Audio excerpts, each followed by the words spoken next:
Comer abacaxi após as refeições ajuda a emagrecer. Você acha que isso é um mito ou que isso é uma verdade? Realmente é mito, tá? Não ajuda a emagrecer, não. O que acontece? O abacaxi, assim como outras duas frutas, que é o figo e o mamão, eles têm uma enzima específica que ajuda na digestão. Então, por exemplo, no caso do abacaxi, tem a bromelina. No caso do figo, tem a ficina. No caso do mamão, tem a papaina. Então, essas três enzimas, quando a gente come, principalmente depois de uma refeição, por exemplo, com carne vermelha, que é um pouco mais difícil de digerir, você comer uma fatia de fruta, um pedaço de figo ou um pedaço de mamão, ajuda na digestão. Mas não que isso diretamente tenha influência no emagrecimento. Gente, vocês não têm noção do que eu recebo esse tipo de pergunta. Mitos e verdades, tá? Vocês vão me dizer se isso é mito ou se isso é verdade, dentro do seu pensamento. Fique tranquila, tá? Abacate é a fruta que mais engorda. Portanto, quem quer emagrecer precisa evitar. Isso é um mito ou isso é uma verdade? O que você acha? Isso, vamos lá, é mito, viu, gente? Eu sei que muita gente em algum momento já chegou a pensar nisso.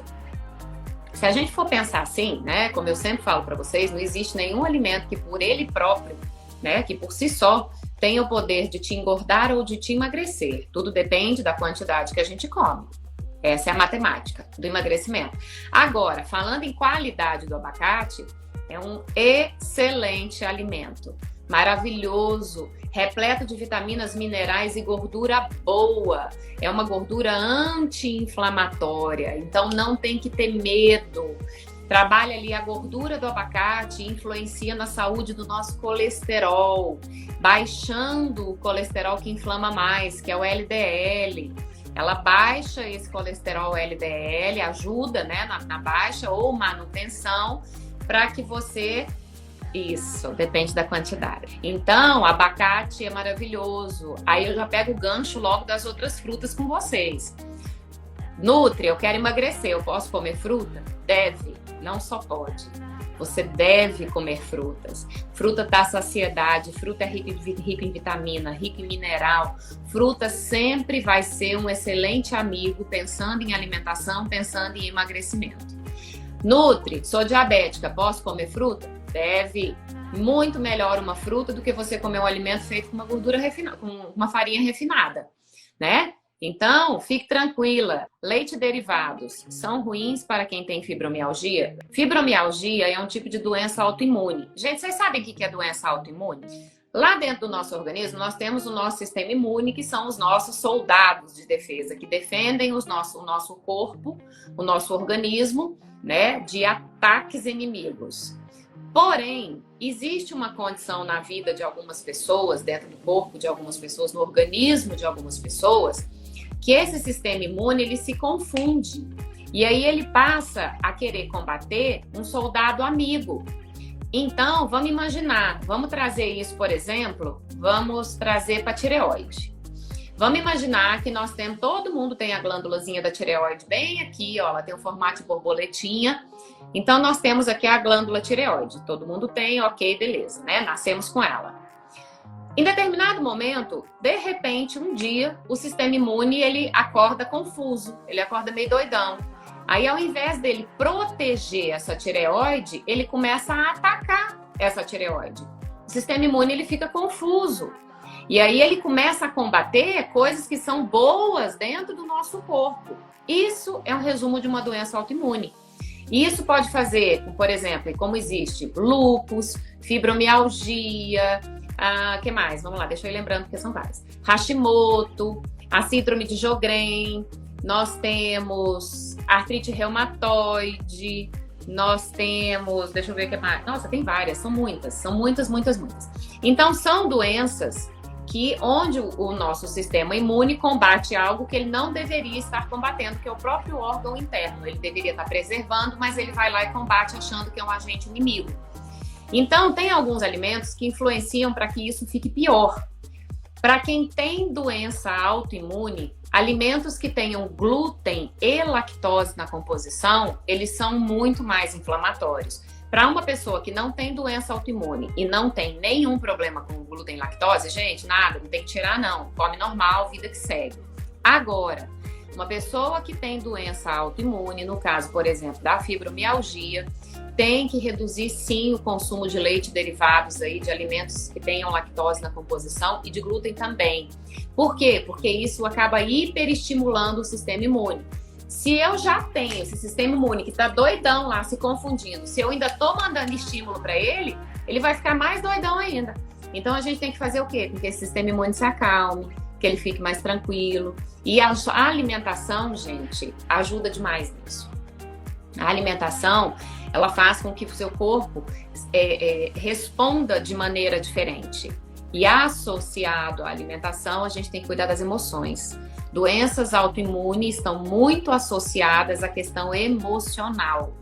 Pessoas ansiosas, pessoas muito estressadas, são as que tendem a desenvolver doenças autoimunes, ou pessoas que somatizam, por exemplo, que não extravasam sentimentos, que não colocam para fora, né, que às vezes ficam guardando, remoendo aquilo, também são pessoas que têm predisposição, às vezes, não que vá desenvolver, jamais isso, mas que há uma chance, porque, gente, olha que coisa linda a relação do nosso corpo. Eu não falo sempre para vocês que o emagrecimento começa na mente, a alimentação começa aqui, assim como as doenças também.